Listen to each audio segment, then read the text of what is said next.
Welcome to the Yoga Den. Are you a stressed out cog in the corporate wheel? Do you find yourself asking, what am I doing and why am I doing it? Then the Yoga Den is the place for you. I'm your host, Ryan Spence, aka the Big Law Dropout, writer, yoga teacher, and your guide on the path to well-being through yoga. Yoga helped me find my purpose, change my mindset, and my life. And in this podcast, I'll share how to live a life of intention, not reaction. Each week, I'll be talking to a variety of guests, uncovering pearls of wisdom to help you figure out if where you're heading is where you really want to go. I won't find your purpose for you, but I'll help you plan the route. So sit back and grab a drink. I've been expecting you. Hello, and welcome to episode 2 of the Yoga Den podcast. And on this week's show, we have our first guest. Prithiv Raaj Elansharan is a former amateur boxer from Singapore who's just made the decision to turn pro. He was also my trainer for my first and only boxing match back in 2019. I wanted to get Prit on the show as he's one of the most positive people I know. He's got a killer mindset and a deepness of thought that eludes many who are twice his age. In this episode, we talk about many things, including how he uses fear to drive him, gratitude to maintain a positive mindset, the importance of a morning routine, and why Shavasana is his favourite yoga pose. Isn't it everybody's? So grab a seat. Let's get to this. So hey, Prit, how's it going? Hey, Ryan, it's going great. Thank you for having me on the podcast. Thank you for coming on. So we first met over a year ago when you were training me for, or you said you wanted to train me for my first fight.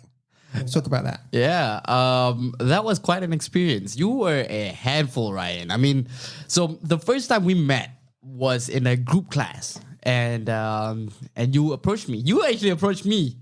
And I don't think that's true. Yes, you did, right? And you probably will say no, but because you're, but you did. You came up to me and you were like, "Hey, Prit, you look really awesome in training, and I can't picture anyone else training me." And you said you just have to have me. That's what those were the exact words you said. Sorry, listeners, I forgot to say that Prit is a little bit delusional. But anyway, carry on. All right, but on a real note, so we just discussed on training terms, and we got to training, and we trained every day, didn't we, Ryan? We trained about every day. Yeah, so you were the, for those who read the article I wrote about finding my why, you're the person that got me getting up to train at 5 a.m. in the morning. Yep. So it's now become a sort of a permanent stay of my day. So right. And some days it was 4 a.m. as well, right? Wasn't it? Yeah, you tried to sneak those in a couple of times. Yeah. Yeah. So for that fight, we had the training camp. We were training almost every day. We were training super early in the morning, and I was working him hard. He was getting fit mentally as well as physically, and I really loved that. He was naturally tenacious and very determined. I don't remember him slipping in once. He was just always on the ball, and I loved it. I loved training him. Thanks, man. Yeah, we had a good time training. It was really good fun, and obviously kept it on beyond the fight. But let's just take it back a bit. And I mean, boxing is your thing, and we're going to talk a little bit more about that. But let's go back to when you first put on a pair of gloves. All right. So it all started when I was 12. I went to the boxing gym. Speaking of putting on gloves, the first time I put gloves on, it went all the way to my elbows, man. Yeah. So I got in there and I just knew that it was my calling. I love the place. I can remember how the sweat smelled like, but I love how it smelled. I love how it sounded. I love the environment of the entire place, and I just got hooked right away. And so it started out slow. My coach, my first mentor, Coach Kadir, he was very much so a master of the basics, and he got me doing just the jabs for the first 3 months. And then later on, I met another mentor of mine, Kevin Matthews. You've met him, haven't you, Ryan? Yeah, and he's a great guy. And so with these mentors, they worked a lot of technical precision with me with boxing. They also gave me a mental strength that I carry to this day. and I went on to getting to the national team, competing around the world, and now I'm on the precipice of going professional. Indeed, exciting times. So we're going to work through some of those points there, because I think that there's a few things you mentioned which I think would be really interesting for our listeners to hear, particularly around the mental side of it. But boxing is, as I found, and obviously as you know, having done it for as long as you have, it's physical, but it's also very mental. You kind of got to get your head in the game. Oh yes, it's absolutely. one of those. If you're not on the ball, you will get hit. It will not be pretty. So you've kind of got to be switched on at all times. So mindset. Where do you think that strength and that mindset came from to allow you to sort of focus and work your way through an amateur career, and now sort of on the precipice of getting to the pros?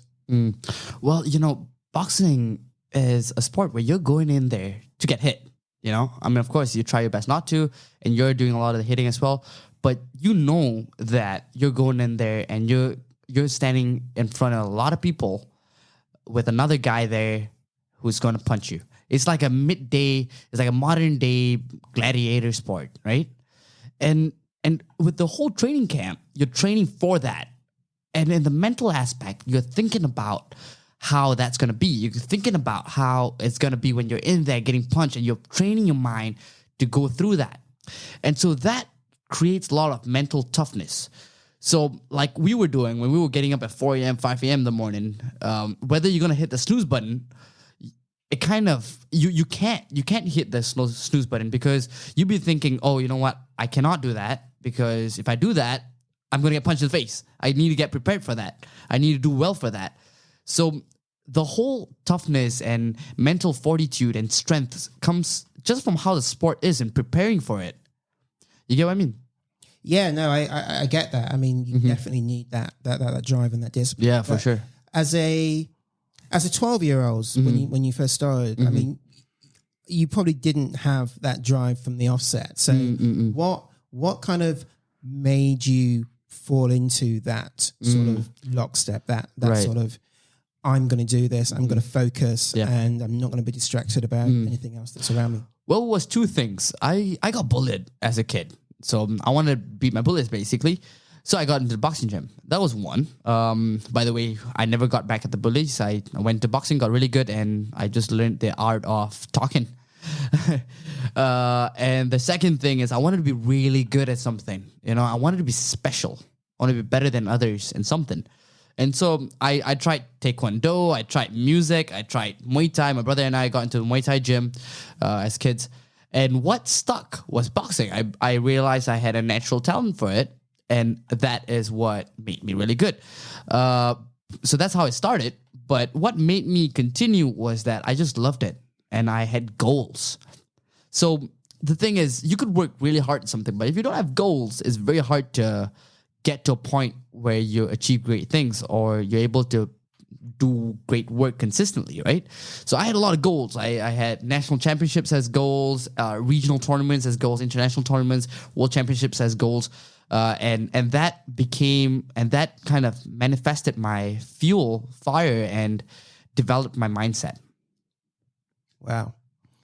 So fear is something that inevitable. A lot of us have. So stepping out of the boxing arena for a second, just that fear of the unknown, of doing something new, particularly when you've been doing something for so long. Yeah, I know that when I was still in Big Law, and I knew I wasn't happy and I wanted to get out, but I didn't really know what I wanted to do, and I couldn't really think of anything beyond what I was already doing. There was that fear of stepping into something new, whether you would be successful. Absolutely. Or not. So for you, as and a credit fighter, to you by the way for doing that. I mean, I know that you were doing law for such a long time, right? And you even got to a partner, didn't you? No, not quite. Senior associate, but I was pretty senior. But partner's one of those things where it was kind of on the horizon, and conversations about it. But you were really close. You were there for that long. I mean, and to put that aside and come out of that, I mean, props to you, man, for sure.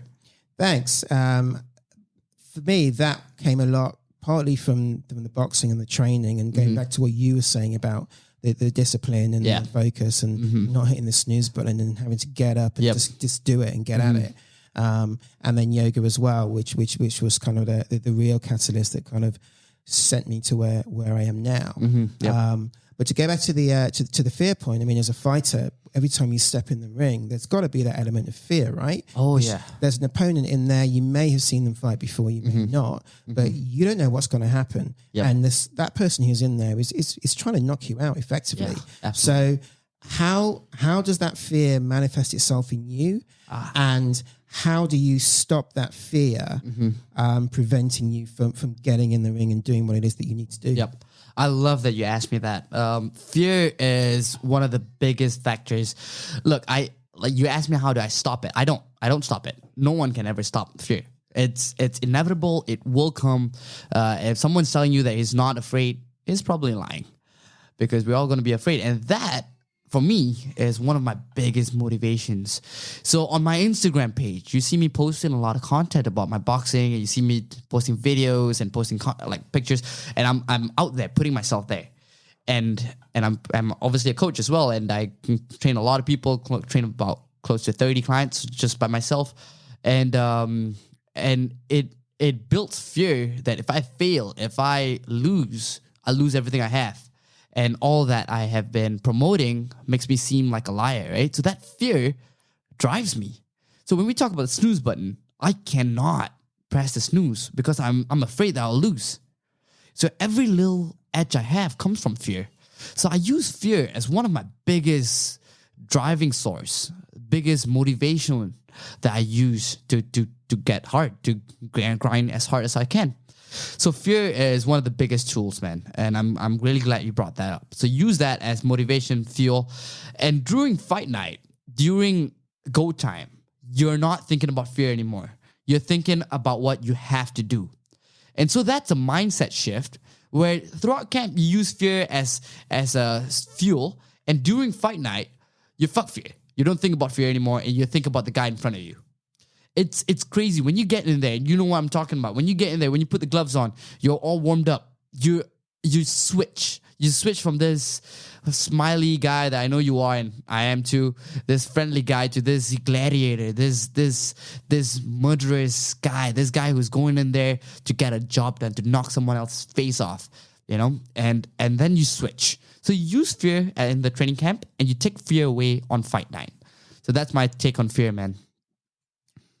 That's a good point. And that leads me into the next thing I want to ask you about, which is failure. Failure. Yep. Which, failure, when you say the word failure, it sort of drums up negative connotations. But I mean, I don't look at failure as a negative. I look at it as you tried and something didn't work the way you wanted it to work. Yep. You learned from that and then you try again. So to me, failure is an inevitable step to success. In boxing, obviously, or in any sort of contact sport, two people in a ring, one person's got to lose. That's always the case. And I was looking through your Instagram before we did the interview, just sort of catching up. And obviously, I saw you went to the SEA games. And also, you check out my Instagram all the time. Just admit it. You do. Yeah, it's your pastime. I have nothing better to do. Well, you got to the SEA games in 2017. You got all the way to the quarterfinals, and you unfortunately lost in the quarters to a Russian fighter. Do you want to talk a bit about that and how you felt? And the Russian wasn't the SEA Games, by the way. It was in Mongolia. That's a different championship. Okay. But yeah, I get what you mean. You like me to talk about failure, right? Just about how you feel, because obviously, as I said before, you go into the ring. One of you has to lose. You obviously don't go in with the intention to lose. Yeah. But sometimes that is going to happen. So on a stage, I mean, the SEA Games is quite a big deal. Yeah. How did you deal with that? Did it affect you for some time afterwards? Did you just shake it off? Yeah. How did it affect you sort of mentally? Right. Failure. Well, for the SEA Games, I cut a lot of weight. I lost about 11 kilos of weight. And that's a lot for a guy of my size, because I'm not a heavy guy, right? So I worked really hard for that. And when I lost, and with the scorecards, the Kazakhstani world ranked judge, he had me winning that fight. So there were some speculations saying that I should have won that match. So it made that loss even harder, and it was really hard. And it brings me back to one of my favorite fighters, or my most favorite fighter, Floyd Mayweather. Who's your favorite fighter? Oh man, has to be Tyson, right? Tyson, even Tyson, right? So all these guys took losses, and I remember for Floyd, he took a big loss in the Olympics with the same style as I did, where the loss was very controversial, and what he did was he used that as fuel to get this illustrious career that he has had. So that motivated me to use that loss as fuel. So after that, I went on to the Philippines. I went there for about a month or two after that loss to kind of get my fire back, to get everything that I lost back. And I went on to do well. So right now, going into the pros, every win, and more than the win, every loss that I had has taught me all the values that I need to get good in the pros. And, you know, the thing is, when I was winning, sometimes I wouldn't look back at the tape and be like, oh, you know what? I did this mistake. I did that mistake. I would just be very complacent. I would just look at the good stuff. But when I lost, I got very critical of myself. And that taught me that value that you always have to look at your mistakes and good, you know? And that's the way you get great. So failure, glad you brought it up. Big step to success. Yeah. And leading on from failure, one of the things that I sort of really liked when I first met you and then through training is that you have this aura of positivity. Hey, thanks, man. You always I can't say the same to you. You always seem upbeat. You know, I mean, looking at the sort of the brighter side of things, but being optimistic, not sort of questioning your situation or having that victim mentality. Where do you think that comes from? Hey, thanks, man. I appreciate that. Well, I think one of the most powerful sources of energy or motivation is gratitude. So, you know what? Let's do an exercise real quick, right? So Ryan, do it with me. And, you know, the listeners right now, while you're listening to it, let's do this as well. So keep your eyes closed. Keep your eyes closed, Ryan. Okay, good. Now, picture the color white. White. Immerse yourself in white, right? So listeners, I hope you're doing it too. Keep your eyes closed. Think about white. Think about white clouds dripping all over you. White. Now, all you're seeing is white. White. All right, now open your eyes and look around. Look around for 3, 2, 1. Close your eyes. Ryan, what do you see? White. You saw white. And listeners, while you're hearing this, while you're listening, you saw white, didn't you? Now, keep your eyes closed. Do you remember seeing any green? Do you, Ryan? You don't? No. Listeners, you probably didn't either. Now, open your eyes, Ryan. Do you remember seeing this green right here? No. This, that, right? It's a bunch of green around you, but you didn't notice it. And listeners, you probably didn't either. All you guys saw was white. And that's because you see what you want to see. When you're grateful for the good, when you look at the good, when you look at the greens, you're very positive. You're very energetic. Nothing can stop you. So that's why I'm how I am. Because I look at the greens. I know the time we're in. I know COVID's hard. I know my debut is going to be difficult. But I focus on the talent I have. I focus on the things I can control. I focus on the good and the greens. And that's why I am how I am, Ryan. And do you think that stems from your boxing training? Yeah. I mean, it does, because sometimes you just have to be emotionally strong as an athlete. And with boxing, you just got to focus on yourself, and you got to develop yourself. And that's also how I got my mentality. Yeah, and the reason I ask is because I definitely think that's what yoga did for me. Started with boxing and yoga, getting consistent practice. Right. That's definitely where I am now. It's not where I was maybe 6 months ago, that's for sure. Right.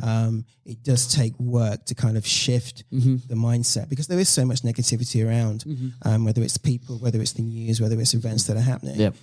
So to be somebody who kind of shuts all of that out and continues on their own path. It's not that you don't see stuff. I mean, you see, you acknowledge, you just don't let it dictate how you behave. I think is a really good quality to have, and I think it's once you can get to that mind state, then you're ready and in a place to then sort of start to do great things. Right. I think. Because you are what you think you are, and you see, and you kind of let it manifest in you. Exactly. Yeah, you are what you consume, and so gratitude is a really really key one. So yeah, it's interesting that you said that, and it shows, which is another sort of point that I saw. It shows a maturity because I mean you're only young. I mean, I say you look like you're 12, but you're not 12. But you're. Well, I can't say the same thing. You look like you're 64. Yeah, whatever. You know, haters gonna hate. But, no, man, I'm far from a hater. I'm a lover of you, man. But these to have that. I mean, as I say, I'm kind of there now. But for you to be there at the age where you're at, that's pretty big. And that's why I wonder whether that discipline of having to get up every day and do not quite the same thing, but you know what I mean, just that routine and that focus kind of contributes to that strength of mind. Because I'm a firm believer that daily movement, daily mindful movement is important for both physical and mental well-being. Having that space to kind of move the body and to focus the mind are integral parts to being a happy, healthy, functioning human being. Absolutely. So yeah, I was just be interested to know if that's kind of where you think it came from for you. All right. Yeah, that's absolutely right, man. I mean, you are who you think you are, and your habits dictate that, right? And, you know, if I was not a boxer, if I grew up not boxing, I would be fat right now. I would have grown up playing video games the whole time in my room, and I would not have any social skills. So sports did that for me. And like you said, right, your habits and your practices for months and years and weeks kind of dictate how you are. And I owe that to boxing and my lifestyle for sure. And what I also like, and I guess this is kind of what I'm trying to do now as well, but you like to share your experiences, and you like to share your positivity. So for a time, I know you were sort of doing your Grit with Prit on your Instagram, where you would try and sort of give out motivational messages to sort of you sort of inspire people, or you would people would send you sort of messages, and then you sort of respond to them live on video, giving them sort of advice and that sort of thing. Which is quite powerful. I mean, as I say, particularly not to go on about it, particularly for someone of your age, but also just to have the confidence to think, you know what, I'm just going to do this, and just to put it out there was a pretty big thing. What sort of reaction did you get from that, and what did you also just get personally from doing that? I mean, when I put that out there because people will look at me and be like, okay, Prithiv, the athlete, the coach, this is the kind of guy he is, right?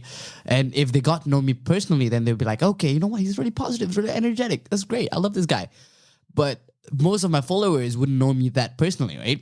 So when I post content like that, people were very captivated. They were like, okay, you know what? I want to get to know more of this guy. I want to see more of his content. So the reception was very good. It was very positive. And because of some of the content that I was posting, people would come back to me and ask me for advices. And so, of course, I wouldn't charge them or anything. I would just, it's all love. So I would give them some advice, and it would benefit them, and it would help them. And they would tell their friends, and soon it was spreading, and a lot of people were asking me some stuff. So, and what I'm telling you right now is what I was telling them. I got them thinking about the greens. I just told them how their life is not shit. It's amazing, because one of the theories that I have, one of the things that I thought about is what I like to call the NFL quarterback theory. So you know what an NFL quarterback is, right? Right? Yeah. So he's huge, he's big, right? But he moves by you really fast. And that's what I think life is. It's gigantic. I mean, like, how long ago was it when you were 14? I'm probably really long ago for you, right? Yeah. But it felt like it was just yesterday, wasn't it, Ryan? Yeah. And now you're 64, and and time has went by really fast. But then there are so much to do, so life goes by you fast, and it's huge. And that's something I shared with people who were talking to me, and that's how it was. And I kind of got away from that because I kind of wanted to focus, have people focusing on my boxing and more of my coaching than the whole mindset aspect of it. But eventually I will definitely get back to it. But right now, just focusing on my professional career. So that's how it was. And that's why it's not necessarily going on for me right now. And you mentioned the coaching there, which is a good point to start talking about that. So obviously, when we met you, you were at the gym where we were training, kicking ass, bits of coaching there, and then post fight, we were training together, and you had a few other people. You had national service at the time, which obviously curtailed you a little bit.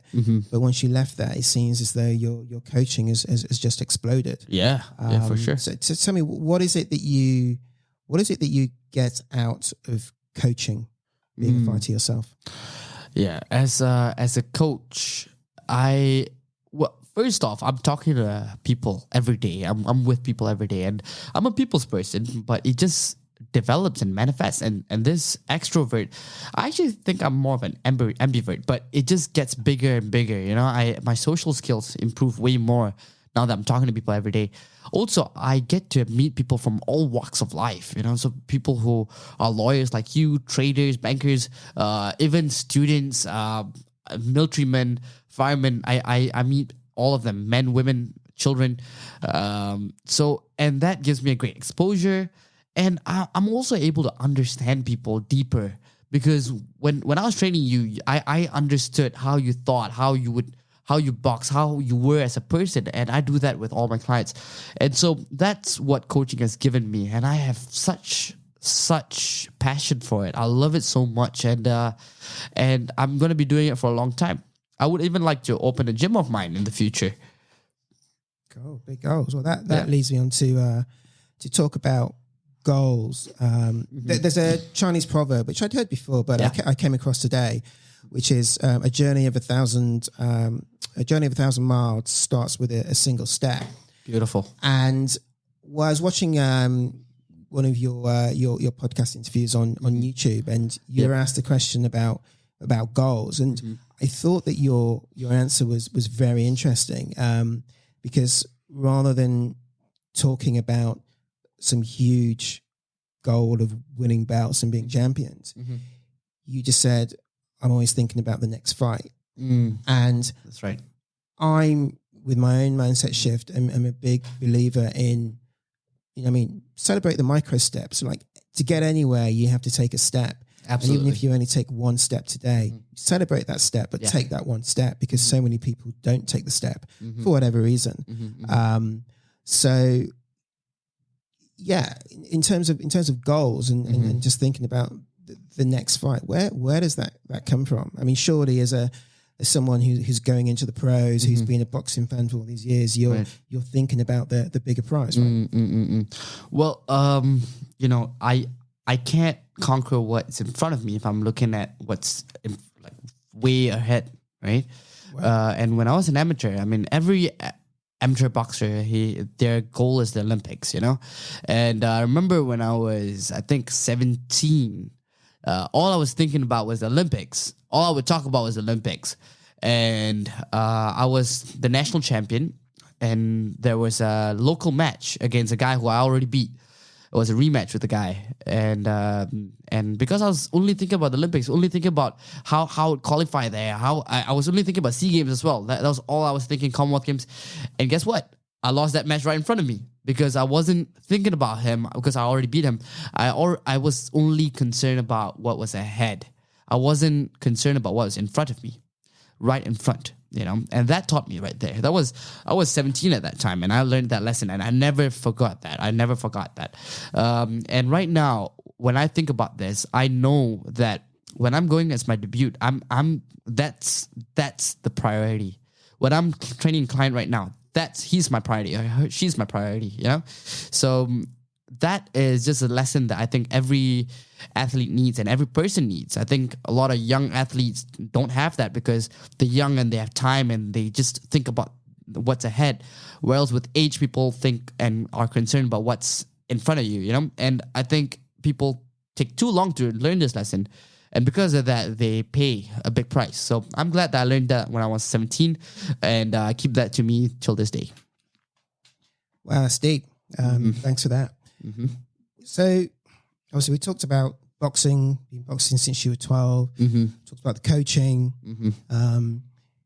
You work pretty hard. I mean, I've seen you when you were training me, and you come from national service to come to train me in the early hours. Then you may have another client here, and you might have to go to school here to sort of do your course. And I mean, your life is, when you get up, it's very full on. And I'd see your Insta stories that you share from the cab at like 4 a.m. or whatever, either on the way to or from training clients. So no one can say that you're shy of hard work. You're definitely someone who hustles hard. But you also play hard too. So as contrast to that, I remember coming to the gym to train often, and you'd have slept in the gym because you just got in from a night out.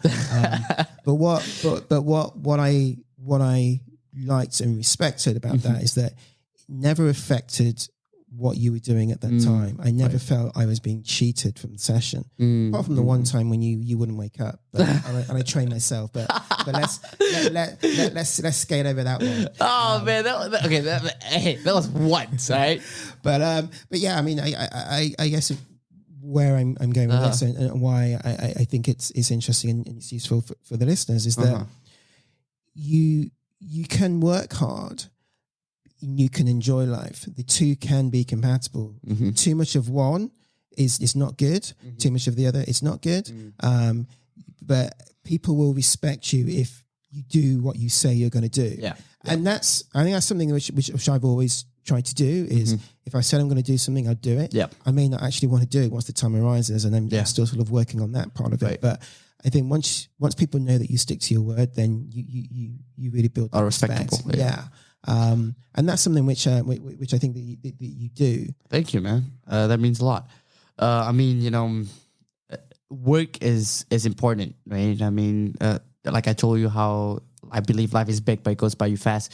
So because of that, I want to do a lot of things. When I was a fireman in national service, I wanted to do that, finish. I want to complete that. I wanted to coach. I wanted to compete. I wanted to do my college.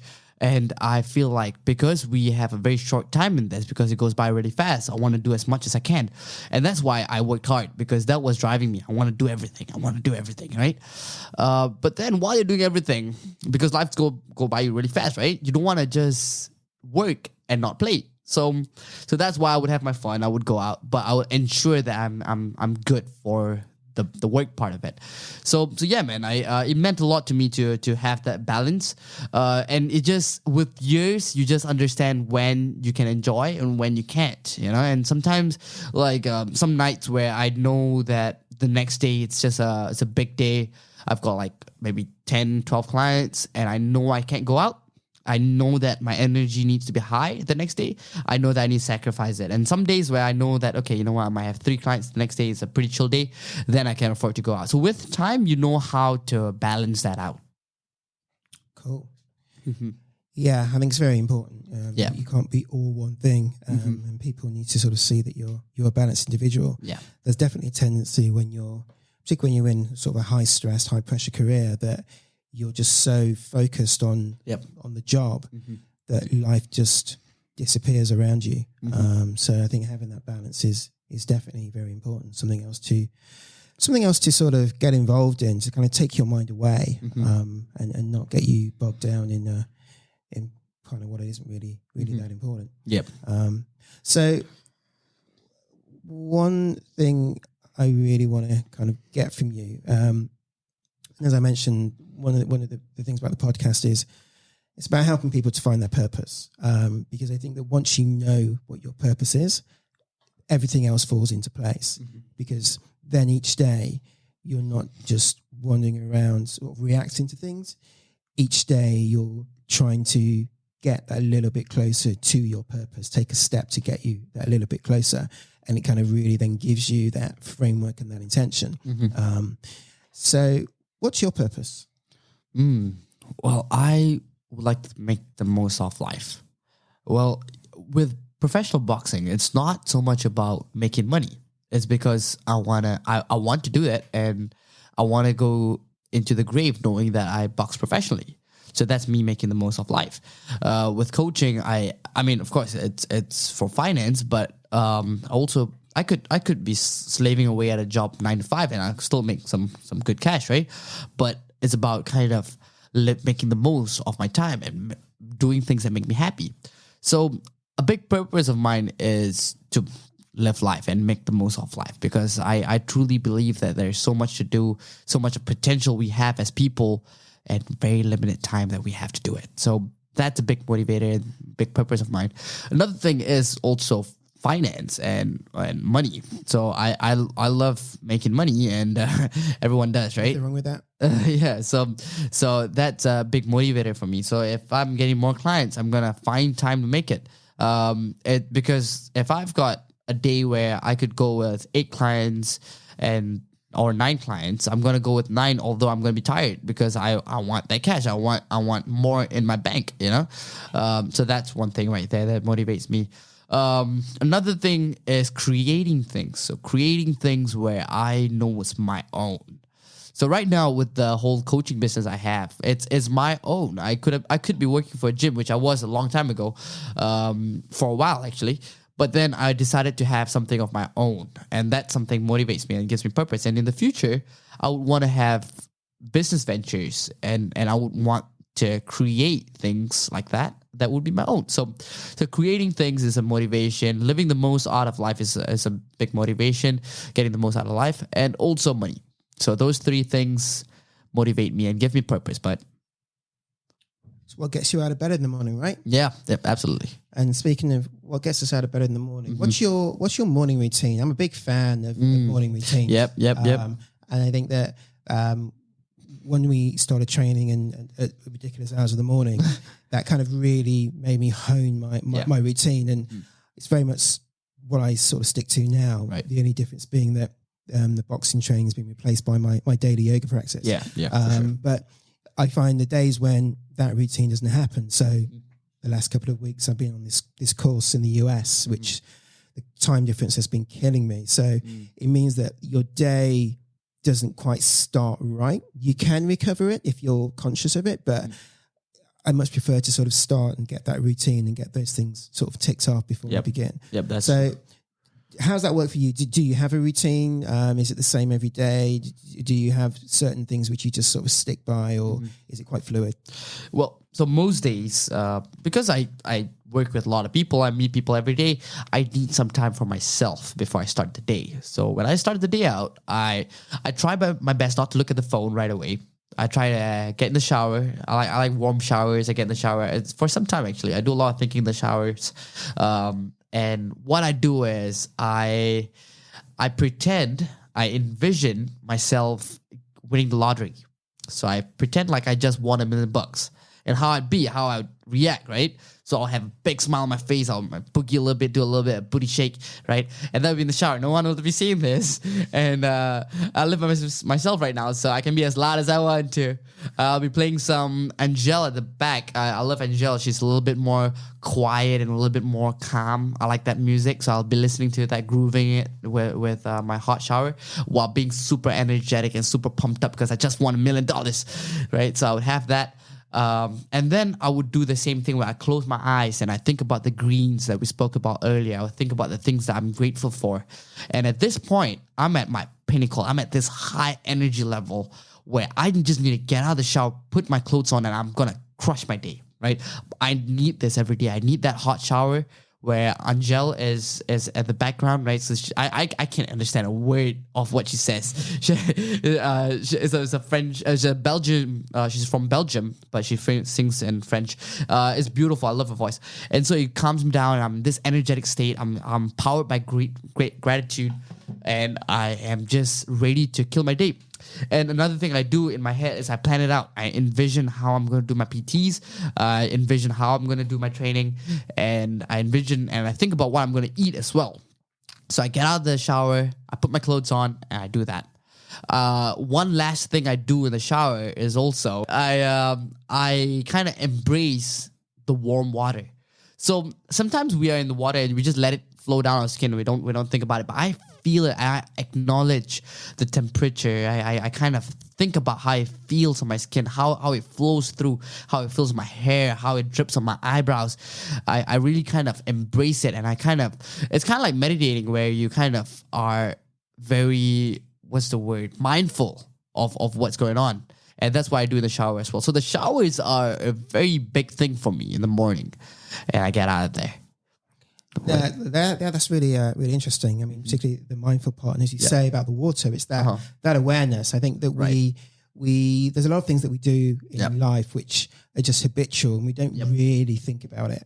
But when we get intentional, when we have that awareness, then you get. I mean, I know, but I sometimes just get amazed by the miracle of something that happens, like the fact that water comes out from the shower, for example. You know what I mean? For sure. Not everyone has that. And it's kind of, this is actually quite an amazing thing, an amazing feat that's happened, which we take for granted.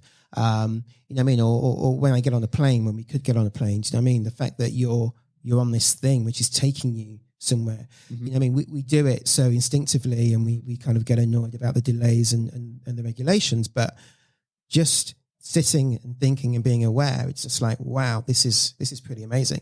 And I guess that leads into one of the sort of final things I want to talk about as we are on the Yoga Den podcast and in the Yoga Den is about yoga. How does yoga fit into your training, to your life? And by yoga, I don't just mean the physical practice. It could be meditation, mindfulness, or anything else as well. But generally, how does it fit in, if at all? Well, I used to do yoga at college. And honestly, it was a way for me to get chicks. He said, many guys have said that. Yes. Well, it did not work because women are very focused when they're doing that. You don't talk, do yoga, so you get to talk afterwards. But usually that's when their boyfriends pick them up. So yeah, it usually didn't work. But I did make some good friends, and I also realized how your body can push to limits that you don't think it could at the start, you know? And I like how calm the feelings were. I love how calm you get in Shavasana. So in that Shavasana state, I love that the most. I'll be in Shavasana, and I'll just be just in this state where I feel the ground and I feel the earth, and I become just one with myself, and I embrace myself. A lot of times, you know, when we're with people, we put our face in a certain way, we smile a certain way, we tense our muscles up in our face and how we are. But in that Shavasana, you're just very comfortable with yourself. You just let everything hang loose, you know, and I love that so much about yoga. And right now, I don't have as much time to do yoga, which I actually want to talk to you about later, which I'm going to get back to yoga. But right now, what I do from yoga is just I stretch after my sessions, and I have some Shavasana at the end. But I believe yoga is just an essential for life. I think the practices that it gives you and the state that you get into, it's just beautiful. And that's why I took away from yoga when I was doing it very seriously, and what I use right now. Yeah. I think what you said is definitely what I feel about yoga as well. And we can talk about yoga again. I mean, as I said to you, I can come and join your pro team and be your yoga coach, as long as the money's right, of course. But yeah, I mean, yoga is that for me and more. And it's funny that you say Shavasana, because for a lot of people, Shavasana is the favorite pose. Yeah. But actually, it's one of the harder poses to do. You look like you're just laying on the floor, but actually to let yourself go, to just be. And just you know, it's quite hard. The first few seconds, it's great and it's relaxing. You've gone through a hard class, but the longer you're there, you get a little bit restless. Your mind starts to wander. So, yeah, really getting to a state where you can just be in Shavasana is a difficult one. And that's something I do with my clients as well. So after an intense session, actually we did this before, did we? Right? After a big session, I would stretch them really well with proprioceptive neuromuscular facilitation stretches, where I get them to like very deep stretches, and I have them relaxing, and I instruct them where to relax. And it's crazy that, I mean, it's easy to relax a muscle like your chest, right, or your abs, where it's a big muscle group, but it gets to the point where you relax your eyelids and your nose and your cheek muscles and your toe muscles, you know. So it's just at that point where you really feel very relaxed. And yeah, man, it's a hard position to get to because we're so tense, we're so eager for the next, right? Especially athletes, because we're so energetic. But sometimes it's just nice to calm down, relax, and do that. And yeah, I totally agree. Yeah, we can't live life at 100 miles per hour all the time. Yeah. You know, you've got to have the balance. You've got to have the yin and the yang. Yep. It's not about high stress all the time. It's not about sort of deep relaxation all the time. Yeah. It's about having that balance and also the awareness as to what state you're in and why you're in that state and if it's 100%. working for you at that time. So, okay, so as we're coming towards the end of the interview here, I guess two things I want to ask. First, what's next for you? I mean, you're turning pro. The situation at the moment with the pandemic is obviously making it challenging in terms of getting out and getting your first fight. Yep. But that notwithstanding that, what's next? What's your plan? Well, my plan, like you mentioned, is the professional debut. It's just something I'm working towards. I know that the times aren't the best, but I know that it's going to get better. Actually, phase 3 is opening up in a couple of weeks' time, and I'm hoping my debut will be at the start of next year. So possibly February is what I have in mind, and doing amazing at that. So that's a big goal of mine. I'm just working towards that. I am also working hard with the coaching business, having as much clients as I can, working as hard as I can and giving them as much value as possible. That's a big goal. Developing as a man and as a person, getting good values and developing my personality and how I am is a big factor that I have in mind. And also college. So I am still in college right now and doing my best in that would be good. So I'm doing my major in marketing and I would like to do that as best as I can. Marketing's good. Yeah. I mean, you've done well with marketing yourself so far, so I'm sure. Thank you, bud. I'm sure that will all go well. And to end the podcast, one thing that we want to do with each show is to kind of leave our listeners, particularly those who might be struggling in something where they're not sure if it's what they want to do, or they know they don't want to do but don't really know how to get out, or have a little bit of fear about taking that big leap into the unknown. What do you have 3 tips, 3 things that you've learned either from boxing or from life that people can take away with them and sort of think about to help them making those decisions? So like what we spoke about earlier, right? Let gratitude be your power. Let that be your fuel. Use that, right? Be grateful for everything. Just look at your greeds that we spoke about. Concentrate on that. There's so much of good. We always focus on the bad. Think about the good. That's one. Secondly, we have fear no matter what you do. And you know, I'm at Ryan's studio over here, and I see this poster saying, "Do one thing that scares you every day." And that's what we need to do. You know, you need to do that. Let that fear ignite your fuel and push you. Right, like how I'm afraid of losing, and I use that as my fear. So that's second.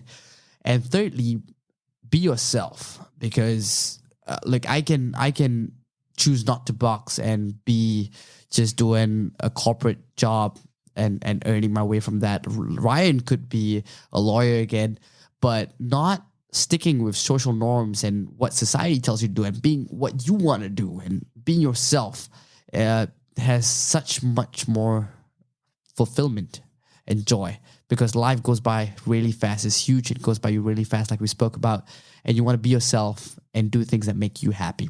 So let gratitude fulfill you. Let it embrace everything that you can. With that, let fear fuel you and drive you. And lastly, what's lastly? Be yourself. Be yourself. Yes, that's right there. That's great. They're all really, really great tips, sort of things which I try to live by, most definitely. Yes, you do. So yeah, thanks. And hopefully anyone who's out there who's been struggling with figuring things out, those 3 things will sort of help them sort of give things a bit of a deeper thought and make them think, actually, let's just take that leap. Let's just take a step. And so to end, where can people find you? My Instagram, so that's Prithiv with 4 V's. So yes, that's what I was going to ask you. Yeah. What's with the 4 V's? Well, no, I just put Prithiv and then the username was taken, and then I was like 2 V's taken, 3 V's taken, 4 V's. There we go. Wow, who knew? So, yep. So Prithiv. I used to put my full name, Prithiv Raaj Elansharan, but it's way. So I did Prithiv instead. PRITHIVVVVV. Okay. And yeah, you're quite active on Insta. Yes, yes, I am. There's a lot of lives going on. You're training. You like to show off your abs. Well, you don't because you can't. But once you join the club, I think you'll know how we feel.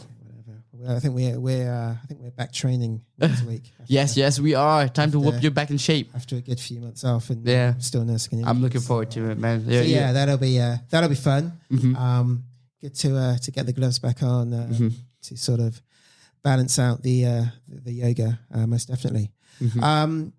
But anyway, Prit, thanks again for joining. Hey, thanks for having me. I had a great time talking to you. To be fair, it's been great having you on in this setting. One of the early guests, one of the founding guests of the Yoga Den podcast. I like that. And looking forward to having you back on again once you've gone pro. You've got a few wins under your belt. Yep. And I'll be waiting for my tickets to come and see you in Madison Square Garden for the championship. That's one thing I forgot to ask you. Yeah. What weight are you going to fight at? Do you know yet? I reckon super bantamweight, so that's at 55 kilos. Okay. But I am getting bigger, so if I have to move, I might move. It just really depends on how my body is and how my team responds to my weight.